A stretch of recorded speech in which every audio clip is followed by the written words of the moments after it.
Hey guys, so we went into some public bot discords and we were looking for what they were saying about our new bot nuke proposal for RuneScape. At first we just saw reactions to the bot detection down video and people joking, have we went ham or what? But then we saw some reactions to the actual bot nuke proposal, and the botters are a little upset. Now before I tell you what they said, let me be clear, only a minor bandwave has hit the old school RuneScape bots. The real bot nuke hasn't happened yet, it's just a community driven proposal to Jagex. But if added to old school RuneScape, it really would nuke the bots. And in reaction to the proposal, you guys have been leaving some comments, some interesting ones.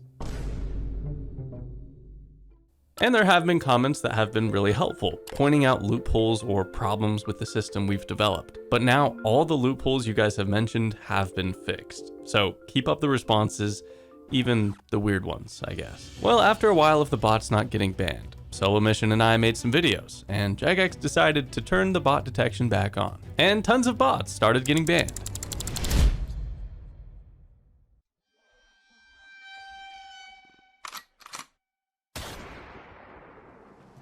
Apparently a ban wave like this happens regularly, but go in game and you'll see the infection of bots is still spreading. I've sent this bot nuke document directly to Jagex staff, and while I respectfully wait for them to read and think it through, I'm not twiddling my thumbs. The bot makers claim some of their bots are still running without a hitch. So in the meantime, I've started a modest bank tab of collecting loot from the bots. And today I'm gonna bust more of the bots, any way I can.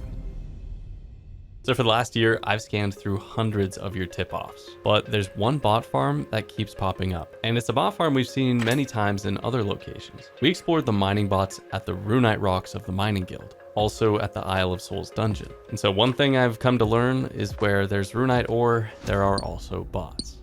And the Heroes Guild is no different. Normally, only Gillinor's bravest are invited to the inside of the guild. It has a lot of high requirements. However, it seems the bots have found a way to get in, and they've been here for a very long time. These are ancient accounts. Take for example Billy8794 with nearly 5 million mining experience. It's likely they've just mined Runite from levels 85 to 89, and that is over 12,000 Runite ore, worth around 130 million gold. But there's also Amiguito546 with level 95 mining, or an account like May Richards, who on the outside seems like a regular Runite mining bot.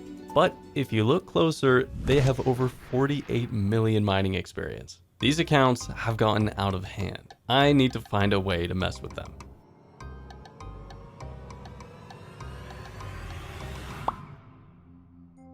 I was able to cast Teleother on it, but it just hopped right after, completely unaffected. I found another account and tried using the Teleother spell on it, but this account was not accepting aid, so this time it didn't work. Checking in on some of these accounts a couple weeks later, Lorenzo Fran, banned. May Richards with over 48 million mining experience, also banned. And at the Heroes Guild, I can actually find Runite rocks which aren't mined out. Seems the bots have been eradicated and the Heroes Guild will only stay open for the true heroes. Welcome to Darkmire, home to the vampires. Located near the center of Mauritania, this city became accessible to players sneaking in during the Sins of the Father quest. Before June of 2020, players didn't know what treasures lay beyond these walls, but it turns out lots of treasures are here. An everlasting tree providing players low-effort woodcutting experience, an array of complex obstacles protecting one of the most unique pieces of jewelry in the game, and now one of RuneScape's most useful and coveted items, the Bloodshard. For the vampires, that's nothing more than a collection piece given by Lord Drakan himself. But for players, it's one of the strongest items in the game. When combined with the Amulet of Fury, the Bloodshard gives the Fury a healing effect with melee attacks. Essentially, the amulet provides 6% lifesteal on average to all melee hits, but it only lasts for 10,000 hits. Once it's out, you have to get another Bloodshard and recharge your Fury. This makes Bloodshards highly desirable and sought after, so players started killing and thieving from the citizens of Darkmire to get them. And today, we'll be focusing on the Firewatch Sentinels. Oh yeah, and did I mention there's a bank and prayer altar right next to these sentinels? That sounds like a perfect place to put an alt or to AFK. In fact, take a look at this guy using 42 RuneScape accounts at once to farm Bloodshards. Okay, that's kind of impressive. But among the tons of legitimate players who come here to try to get the coveted Bloodshards, there are some accounts which are here for another purpose: to steal or kill the Firewatch citizens through botting. But how much are these bots making? On average, players can expect to make up to 700k an hour, with most of that profit coming from the Bloodshards. But that's just one account. So just how much gold have these accounts made in total? To find that out, let's take a closer look at one of the bots I found, 07 Malas. Looking through its stats, it's accumulated over 15 million total melee combat experience. To take on the final boss of Sins of the Father, I'm going to assume the account had about 70 melee base stats before starting this grind. And players can expect around 50k experience per hour here, so this means this one account has been killing Firewatch Sentinels for around 260 hours and has made roughly 182 mil. You wouldn't expect that from an account with stats like these, but this math gets even more interesting with some of the higher leveled accounts. Take for instance Muradi Might with around 35 million melee experience. I estimate this account has made close to $500 million gold in killing these sentinels. And the thing is, the account doesn't even have 99 in all melee combats yet. The bots have been killing this money-making method for real players, and affecting the market so much that Bloodshard prices have halved since 1 year ago. And compiling a list of all the bots found, they've now been sent off to the Old School team for investigation.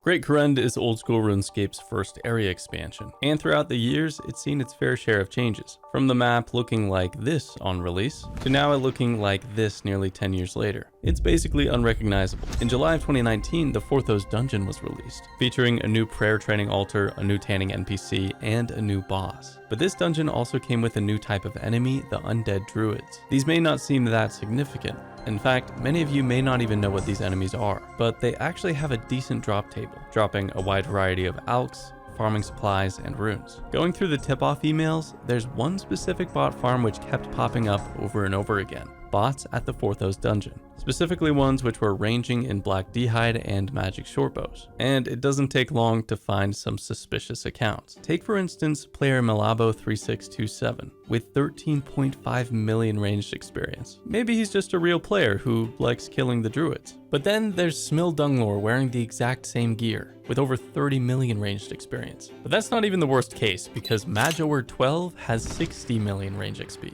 Assuming they've been here since level 70 ranged, that's over 90,000 undead druids killed, or 300 million gold in loot, just from some random NPC in Forthos. They can't keep getting away with this. And I have the perfect plan to mess with these accounts. Right next to them are the red dragons. If I can lure the account over to the red dragons, then maybe, just maybe, it can die to its fire breath attack. But I've got to figure out how to do this, and from my time busting bots, there's one thing I learned. These machines cannot resist juicy loot.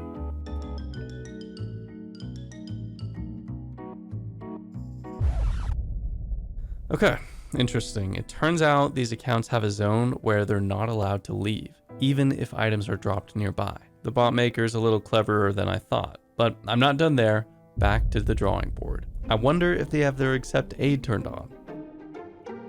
Seems like they're not accepting aid either. Okay, if they won't pick up my loot and they won't get teleported, that leaves me with the nuclear option. Reporting this list to Jagex. I received a tip-off from an anonymous user about a large number of low-level bots participating in the Soul Wars minigame. This caught my attention immediately. If you signed up for the 2024 Year in Review from Jagex, you may recall some of the interesting statistics they shared. Among them were the most trained skill, the number of Infernal Capes earned, and more. But two stats stood out to me. The most played minigame was Soul Wars, and the most obtained pet was the Little Creator pet. Now the popularity of Soul Wars isn't surprising, as it offers great rewards, like quick gear imbues, early game resources for Ironmen, and solid XP gains for specific account builds. But the Little Creator pet being the most obtained in the game, that seems off. When I think of the most common pets, skilling pets like the beaver or heron come to mind, not something as niche as the Little Creator. So I investigate. Initially, it felt hopeless. If the bots were playing Soul Wars, they wouldn't be visible outside the games. It took a while, but then I found them. Continuing my search across other worlds, I found more groups of these bots, this time wearing the armor from Fight Arena and Adamant Scimitars. And many of these low-level accounts had thousands, even tens of thousands of zeal points. Other stats were non-existent, leaving them mostly invisible on the high scores. Only reason they even appeared was the sheer amount of zeal they had accumulated. Based on my estimate, they're earning 250 to 300 zeal per hour. So it's clear that some of these bots, based on their amount of zeal, have been grinding Soul Wars for hundreds of hours. In the Soul Wars reward shop, 30 zeal can be exchanged for a Spoils of War crate, each worth around 70,000 GP. Assuming these bots can earn 300 zeal per hour, they're making about 700,000 GP per hour. No wonder botters like this method. It requires such a low-level account, and that's a lot of GP to make on a single one. So this is how they were forming the little creator pet, and explains why it was the most obtained pet in 2024. So I brainstormed ways to disrupt these bots, tried other spells, and even searched for them on PvP worlds, but with no success. Striking up conversation with them didn't work either. They just logged out whenever I approached. So I turned to the nuclear option, reporting them directly to Jagex.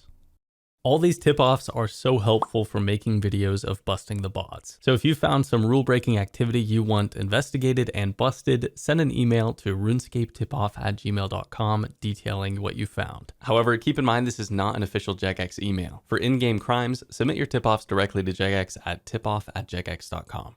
The Elven lands are home to unique wildlife, vegetation, and a big slimy snake boss. There's also High Priestess Zulrah, who has no trouble sacrificing you, or a bot, to the snake they worship named Zulrah. Meet the mage bots of Zulrah. Sporting full Dagonhai and the brand new Twin Flame staff, these bots are killing thousands of Zulrah, and they're only using magic. And when Zulrah was first released, it wasn't like other bosses. Its standard drop table was better than old school RuneScape had ever seen. So good in fact, the old school team had to nerf the table 3 different times before they finally settled on the one we have today. But even today, after the loot table nerfs, Zulrah still remains one of the most consistent moneymakers in the game. 2 to 3 mil per hour or 4 mil with max gear. And where there's gold to be made, botting comes with it. The new Twin Flame staff is very strong here, making it a viable option to camp Zulrah with less than a 10 mil budget. And I found a couple of these accounts. And these accounts I found here have thousands of Zulrah kill count. Take for instance Tyrost. This account alone has over 2,800 Zulrah kills and has made nearly 300 mil in profit. And one of the accounts not only kills Zulrah but also has killed over 4,000 Callisto.